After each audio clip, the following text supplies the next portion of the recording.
त्योहारों के इस मौसम में दूषित मावे से बनी मिठाइयों का प्रयोग करने से या हम कहें मिलावटी मिठाइयों का प्रयोग करने से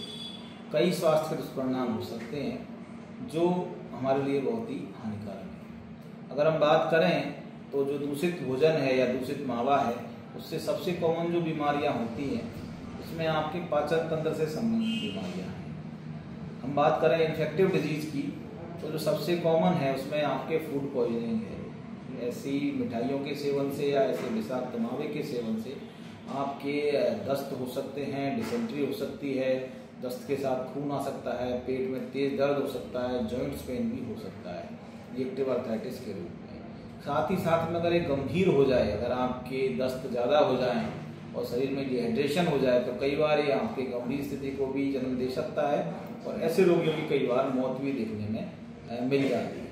साथ ही साथ हम बात करें तो जो दूसरी बीमारियां हैं, अगर कम हाइजीनिक तरीके से मिठाइयाँ बनाई गई हैं, साफ सफाई का ध्यान नहीं रखा गया है, तो आपके हेपेटाइटिस है, हेपेटाइटिस ए है, हेपेटाइटिस ई है, साथ ही साथ में आपके टाइफाइड है और जो दूसरी बीमारियां हैं जो दूषित भोजन से फैलती हैं उनके भी होने का डर रहता है।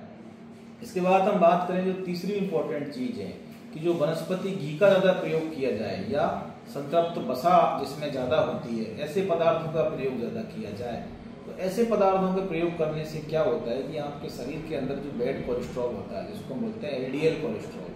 उसके बढ़ने की संभावना बढ़ जाती है। और उस कोलेस्ट्रॉल के बढ़ने से क्या होता है कि शरीर के अंदर एथेरोस्क्लेरोसिस होता है, यानी कि हमारी धमनियों के अंदर कोलेस्ट्रॉल के प्लग बनना शुरू हो जाते हैं और जितनी भी लंबी बीमारियां हैं जैसे आपकी डायबिटीज़ है, ब्लड प्रेशर है, या हम बात करें हार्ट अटैक है, या फिर हम बात करें आपके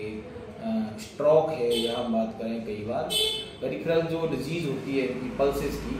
उनकी होने की संभावना बढ़ जाती है और जो भी अपनी गैर संक्रामक बीमारियां हैं उनके होने की संभावना बढ़ जाती है। ऐसे में आवश्यक है कि दिवालियों का यथासंभव आप प्रयोग करें, घर पर बनी हुई मिठाइयाँ प्रयोग में लें ताकि उनकी शुद्धता का आपको पता रहे। साथ ही साथ में अगर कहीं से आप मिठाइयाँ लेती भी हैं तो वहाँ की शुद्धता के प्रति पहले आश्वस्त हो जाएं, ज़्यादा दिन तक उनको नहीं रखें, ताज़ा मिठाइयों का प्रयोग करने का प्रयास करें। और इसके साथ साथ